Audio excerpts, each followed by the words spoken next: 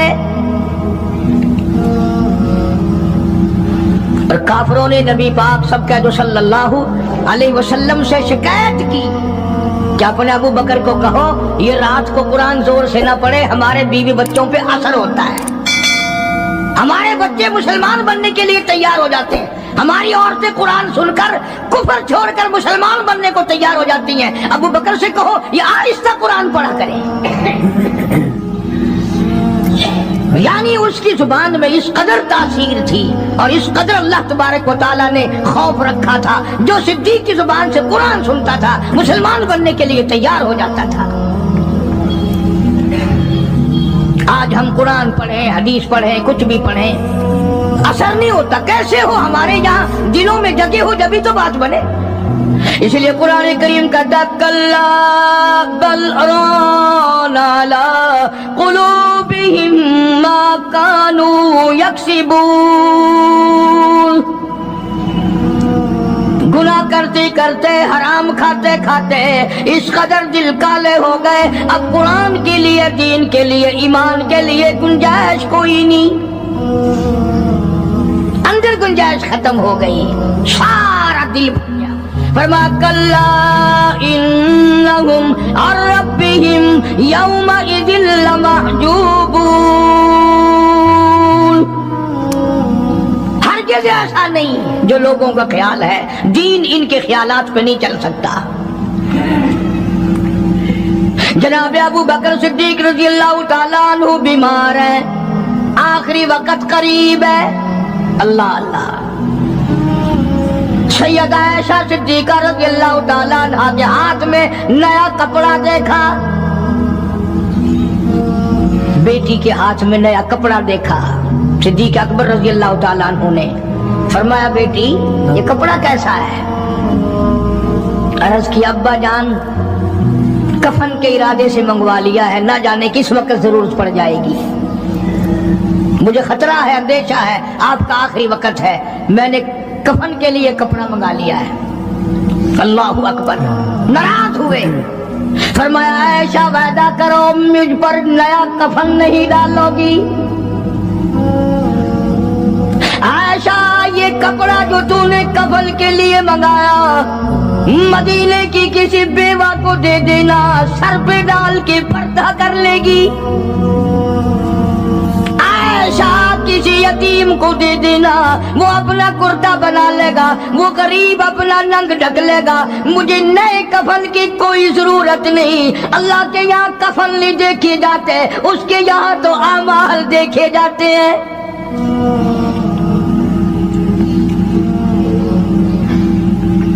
حضرت عائشہ رضی اللہ تعالیٰ عنہ نے اصرار کر دیا، ابا اجازت دے دو، اب تو میں نے منگا لیا ہے، اب تو میں نے منگا لیا ہے. دنیا کیا کہے گی؟ وقت کا حکمراں، وقت کا بادشاہ، نبی کا جانشین کو کفن بھی نہیں ملا. پھر دوسرا رخ اختیار کیا ہے صدیق اکبر سب کے رضی اللہ تعالیٰ عنہ.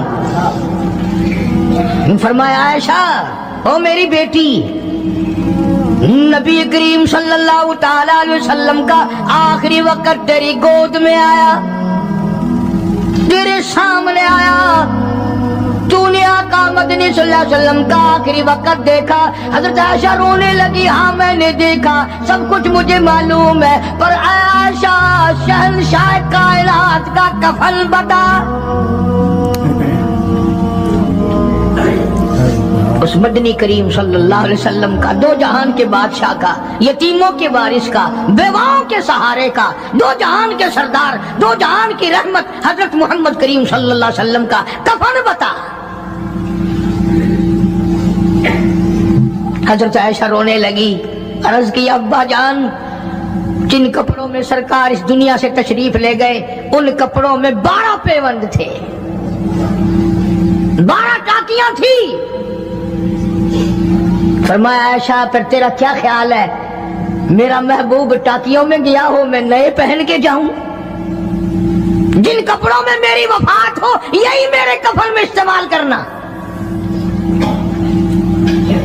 یہی کپڑے مجھے کفن میں دے دینا جو میرے جسم پہ ہیں، اس لیے کہ جب میں اپنے آقا سے ملوں گا تو شرمندگی نہ ہو۔ اور آج ذہن یہ ہے کہ میت کے کپڑے کو ہاتھ بھی نہ لگانا، پہننا تو درکنار، ہاتھ لگانے کو تیار نہیں، گھر میں رکھنے کو تیار نہیں، یوں لکڑی سے اٹھا کر پرے پرے پھینکتے ہیں، آگ لگاتے ہیں، نہلانے والے کو دے دیتے ہیں، وہ بھی نہیں پہنتا، یوں ہی گلیوں میں نالیوں میں پھینک جاتا ہے۔ نہ تیرا باپ مرا، جب تجھے نفرت ہے کپڑوں سے، مردہ نوانے والے کا وہ ماما لگتا ہے، وہ کیوں پہنے؟ عرض کرنے کا مقصد یہ کہ ان حضرات کی زندگی تو دیکھو، اور وفات شریف سے پہلے 2.5 برس جو وظیفہ لیا، جو تنخواہ لی سرکاری خزانے سے، خیبر کی زمین بیچ کر صدیق اکبر رضی اللہ تعالیٰ عنہ نے 2.5 برس کی تنخواہ کا حساب کر کے وہ ساری تنخواہ جو لی تھی بیت المال میں واپس داخل کر کے پھر دنیا سے رخصت ہوئے۔ جو تنخواہ لی تھی 2-2.5 سال میں وہ ساری کی ساری واپس کر دی جناب ابو بکر صدیق رضی اللہ تعالیٰ عنہ نے، کہ میں مسلمانوں کا پیسہ کھا کے نہیں مرنا چاہتا، چاہے تنخواہ کے طور پر تھا، کل قیامت میں میرے لیے رکاوٹ نہ بن جائے۔ آج مجھے اور آپ کو تو یہ تلاش بھی نہیں کہ اپنا حلال کے پیسوں سے کفن تو بنا کے رکھ لیں۔ ایئر کنڈیشن کا ہر وقت ذکر ہے، گھر میں ہونا چاہیے، فریج ہونا چاہیے، پکھے ہونے چاہیے، یہ ہونا چاہیے، کار ہونی چاہیے، موٹر ہونی چاہیے، یہ ہونا چاہیے، اور کبھی گھر میں یہ ذکر بھی ہوا کہ حلال کا کفن بھی ہونا چاہیے۔ وہ کدھر سے آئے گا؟ اس کے لیے کون انتظام کرے گا؟ کون ہم نے گھر میں پیدا کر رکھا ہے جو اس وقت یہ بات دیکھ کر کفن لائے گا؟ اس لیے قرآن کریم نے اعلان کر دیا، لوگوں اپنا سب کچھ پاک صاف بن کے دنیا سے جاؤ، اپنا بدن بھی پاک ہو، عمل بھی پاک ہو، پیٹ بھی پاک ہو، کفن بھی پاک ہو۔ ان ساری میں وہ بات کرتا ہوں جس سے نہ دیوبندی بچے، نہ بریلوی بچے، نہ شیعہ بچے، نہ سنی بچے۔ موت کا جھٹکا تو سب کو لگنا ہے نا، اور ایسا لگتا ہے لاکھوں برس تک منہ کڑوا رہتا ہے۔ جناب صدیق اکبر رضی اللہ تعالیٰ عنہ نے وہ تنخواہ جو لی تھی ساری زندگی میں وہ بھی بیت المال میں واپس کر دی، اور تمام کے تمام لوگوں کے حقوق چکا دیے۔ باقی جو بات رہی وہ سیدھی کمتر مرحوم کہتا ہے، ادا صدیق دا اسلام تے قرضہ بقایا ہے، اجا صدیق دا اسلام تے قرضہ بقایا ہے، جتا جس دے ہاتھوں اس آخری زمین رسایا ہے، وصولی دا نہ چنتا نہ لکھوایا صحابہ نے، مدنی کریم صلی اللہ تعالی علیہ وسلم کی جانثار، نبی کا یار، نبی کا وفادار، ہر وقت کا ساتھی، اسی غم میں رہتا ہے۔ اور وصیت کی کہ مجھے غسل دینا، میرے انہی کپڑوں میں دفن کرنا، اور فرمایا میرا جنازہ اٹھا کر حجرے مبارک کے سامنے لے جانا، حجرے عائشہ کے سامنے لے جانا، توجہ کرنا، نیند نہ کرو۔ اور یوں فرمایا نبی پاک صلی اللہ علیہ وسلم کی جہاں قبر شریف ہے، حضور کا حجرہ ہے، روضہ ہے، دروازے پہ کھڑے ہو کر آواز لگانا، کالی کملی والے صدیق آ گیا ہے۔ فرمایا اگر اجازت ہو تو اندر دفن کرنا، اور اگر اجازت نہ ہو تو جنت البقیع میں لے جانا۔ علماء کہتے ہیں کہ جب میت کو جا کر کے روضہ اقدس صلی اللہ علیہ وسلم کے سامنے رکھا اور آواز لگائی تو دروازہ خود بخود کھل گیا، اور آواز آئی دیر نہ کرو، محبوب کو محبوب سے ملا دو۔